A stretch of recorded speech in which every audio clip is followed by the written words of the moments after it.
Today I'm going to talk about how we can design complex visualization systems to augment expert diagnosis. And I'm going to start with a few provocative quotations. Whenever I see the phrase data-driven decisions, I smell a rat. Given that data is indefinite, no decisions are driven by data. Decisions are driven by questions. They're driven by intuition, by the interrogation of data. It's naive to think that data can drive anything because expertise is dead. So Nigel Cameron wants us to question the idea that the data are the most important things in analysis. Samuel Carlin takes it a step further. The purpose of models is not to fit the data, but to sharpen the question. So the perspectives that these people would give us for information systems is that the information systems are really intended to bootstrap up the expert. It's not data analytics, it's augmentation of expertise. So how do we bridge data and expertise? Well, first we look at how expertise develops in the human. When you begin to understand a situation as a novice, you think of it in a very simple way. There are actions. They operate on objects. So if I exercise, I will lose weight and I will be healthier. If I need more vegetables, something similar will happen. As you develop expertise, you develop a more nuanced view of things. Well, yes, exercise helps, but maybe aerobics is better than weightlifting or vice versa. Maybe the diet, I eat more after I exercise. The causality gets to be more complex. The learner starts with a very simple version, and then over time, with experience with those data, they learn how to understand more complex situations. They build richer mental models. So we don't want to design our information systems just for novices. We want to desire them for the acquisition and the exercise of expertise. How do we do this? Well, I will give you another quotation. This is Pat Hanrahan, Tableau founder and professor at Stanford University. This is his keynote address at Visual Data Science 2018. You map information into the person's mental model. You understand their mental model, and you make sure that at each step of the analytic process, the information they need is presented to them. The goal here is to create human information discourse, a process of human activities, finding evidence that matches your mental model that you bring to the table. Maybe that mental model doesn't fit, so you select a new mental model. You're framing it differently. You form hypotheses, you test them, and when you reach some level of conclusion, it can be a partial conclusion or a complete conclusion. You can analyze alternative hypotheses. You represent it in that environment so that you can keep track of where you are. A lot of this is a generalization of some work that was done in intelligence analysis. This is Paroli and Card's sense-making loop in intelligence analysis. And so this is the kind of process that an analyst for the FBI or the CIA, say, will use to take very complex, ambiguous situations and come up with a presentation that they can show to someone that captures the regularities and makes a decision. So at each of these steps throughout these processes, we're not just representing data so that it can be seen, we're actually seeking to augment how people think. We are augmenting human cognition. The simplest way to do that is to represent information in the world in such a way that it matches their mental model. They look at that representation. They project their knowledge onto the image in the screen. So the parts of this graphical proof of the Pythagorean theorem that you see on the right, the parts of this representation are designed for you to put your knowledge of Pythagoras into this environment. That makes us more powerful thinkers than just thinking in our heads. The graphic representation is an important part of how we reason. But for a system like we're contemplating here, we can't just represent knowledge. We have to create knowledge generators. This is Joanna Drucker's term. In an infographic design, you present the designer's perspective. The New York Times will give you a picture of how COVID is spreading, and there'll be a nice infographic that accompanies it. What visualization does is to support the users to build their own knowledge. We want to create knowledge generator visualizations. We need to be able to design visualizations for human cognitive processes, not just a specific interpretation of data, because we don't know what that data is going to mean to that expert. In my laboratory, we design our interactive information systems based upon human cognitive science. There's some examples here from aircraft design, in the cave 3D environment, air traffic control, emergency management, and then there's an award that my student received at Harvard Med for a data science project. We then move to design phase, and we design it based upon these human abilities. So this is cognitive science and cognitive engineering. The representations we create, center top is someone, a pair, analyzing aircraft safety data. There's a Boeing safety analyst and one of my graduate students, and one of their representations to the right.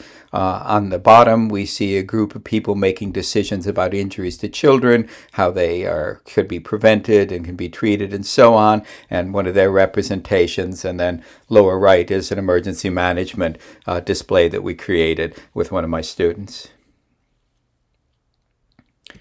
Now, the computer in these implementations isn't just the passive displayer of information. So it's not just graphically presenting data. There's complex kinds of algorithmic processes taking place.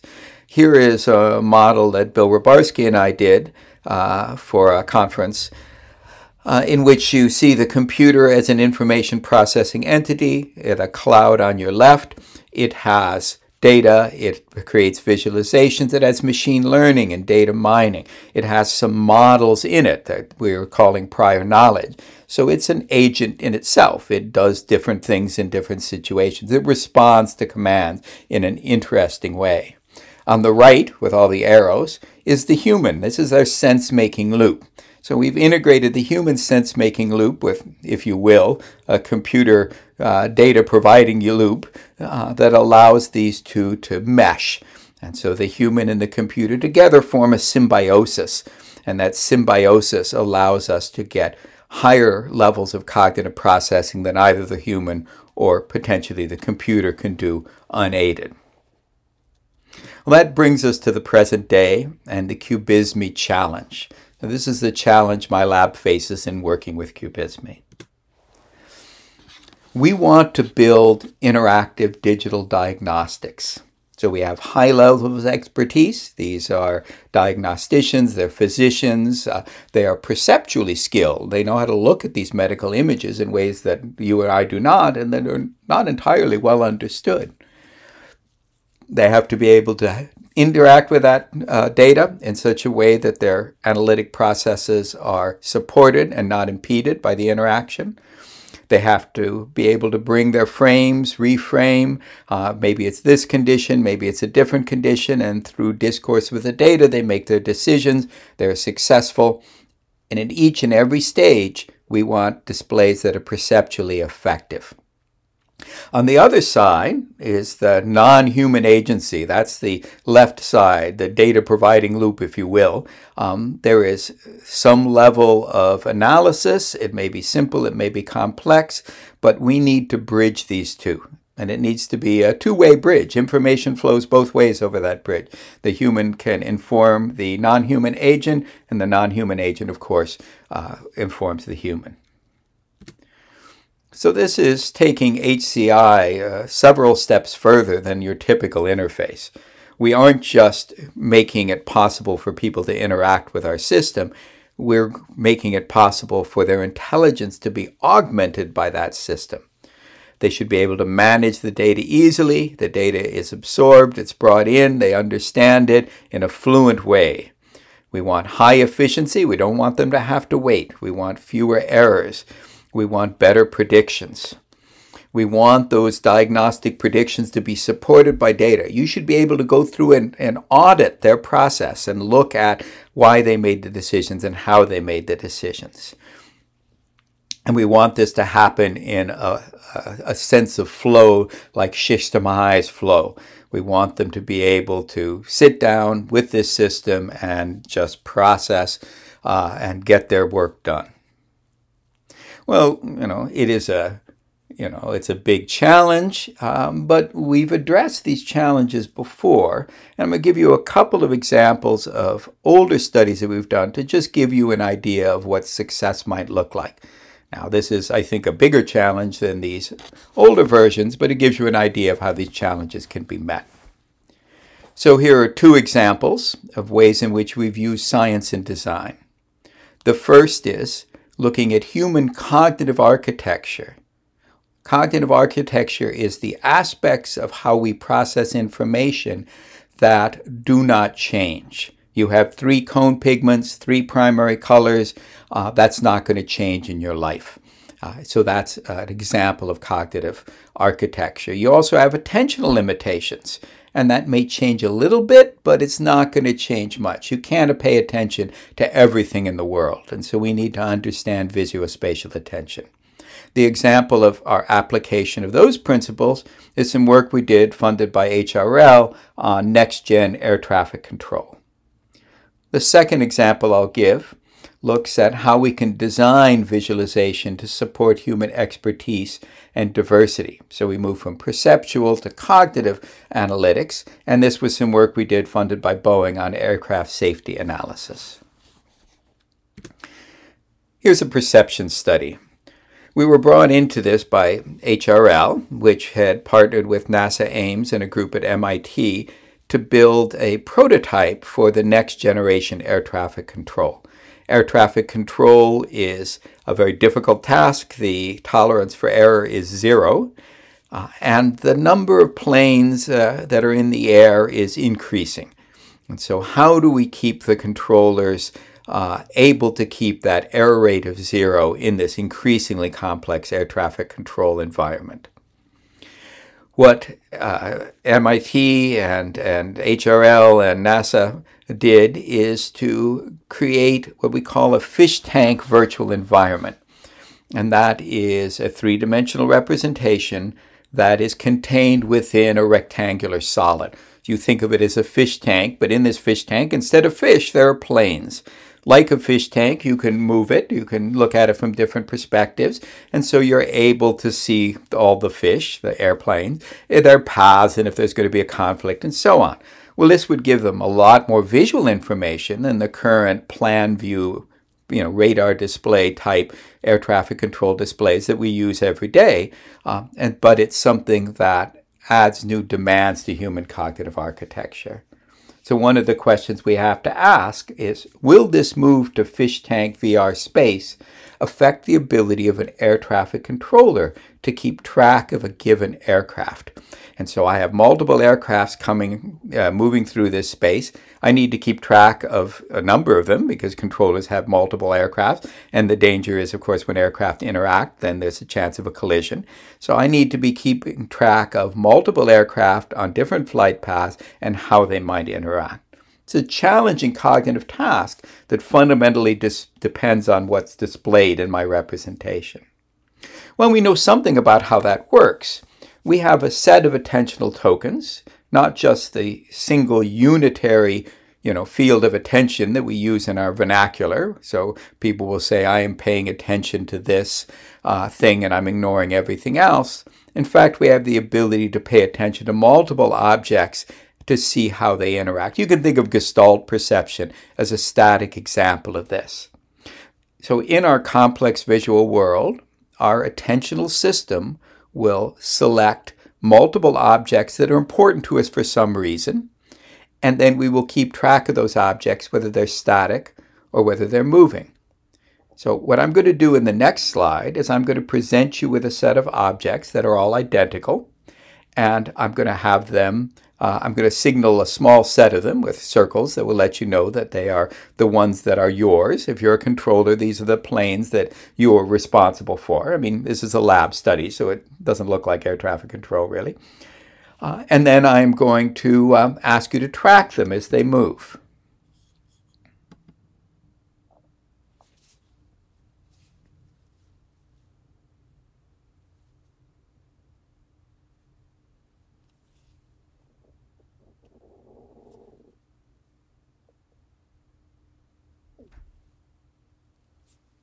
So could you keep track of them?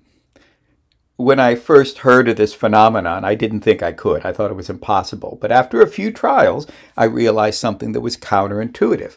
In fact, you can do that. When you take it into the lab, and this is what we did with our work with the air traffic control systems, you can fit a human tracking function. These are psychophysical data. I'm not going to go through them in a lot of detail, but I'll give you the general gist of things. If the objects are moving slow, you're able to track more of them. The accuracy is higher, the blue curve. If they're moving fast, the red curve, you can track smaller, fewer of them, because they're just moving too fast. You can track 2 objects in 2D quite easily. They're 85%, even if they're moving fast. But as you move to 6 objects, your accuracy drops substantially. And now at 50%, that's chance. So 6 objects at the fast speed, you can't track at all. When we put them in 3D, we actually get a little more performance. So that suggests that the fish tank VR, those curves are higher. So that suggests that fish tank VR is actually a pretty good approach. But what happens when that display moves? I'm going to ask you to do the task again.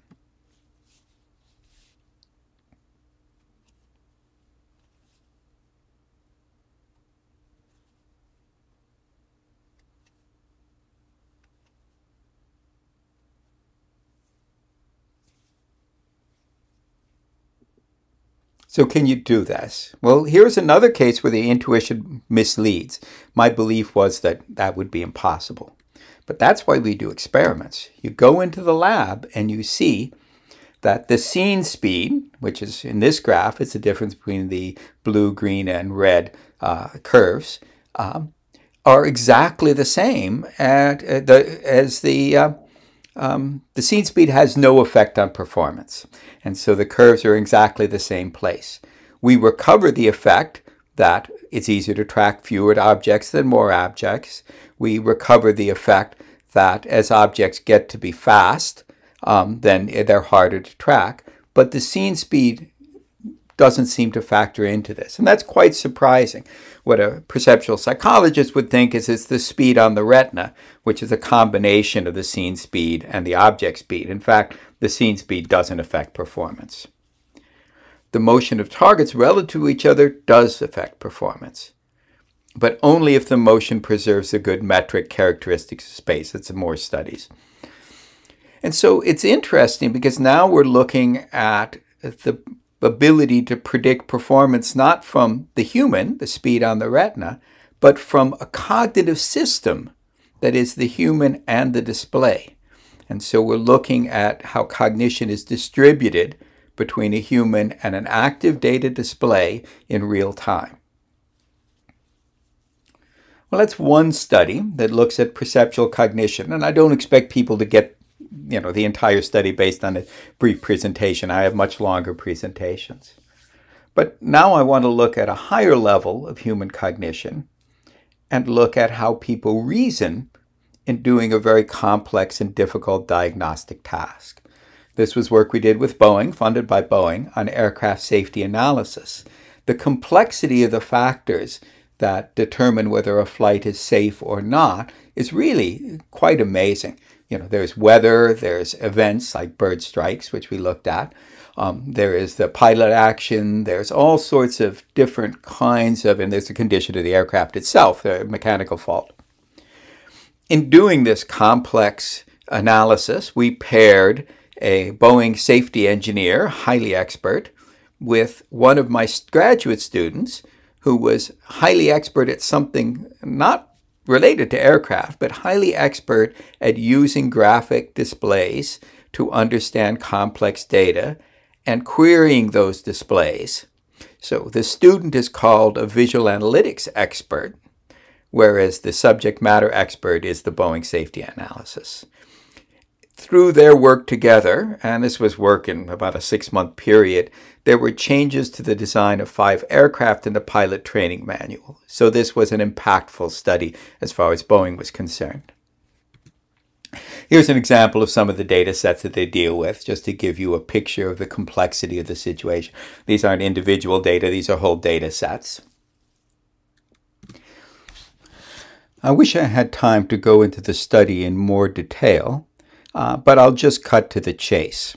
We did this in-depth analysis of how the two of them coordinated in looking at the graphical data, discoursing with the data, the conversation they had, the topics they brought up, frames that were brought up and frames that were rejected.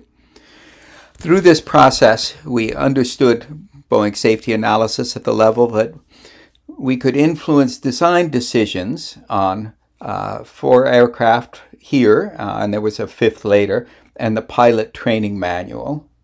My MSc student, the visual analytics expert I mentioned, presented the work to much of Boeing, over 700 engineers, community of practice, and so on. And so this had a substantial impact in Boeing. And in fact, Boeing started their own visual analytics group largely as a result. So this is a quick run through of a couple of studies of the approaches that we've taken in the past and the approaches we expect to use in our work with Cubisme. As in all of my talks, I talk about work that's done by the lab. I should introduce the lab. Here's a sampling of some recent graduate students that we've had and postdocs. The top 3 came to me with PhDs. The bottom 2 earned the PhD in the lab, and then a couple of excellent master's students. So I want to thank you for your time. So that's the end of my presentation. I thank you for your attention, and I hope to hear from you.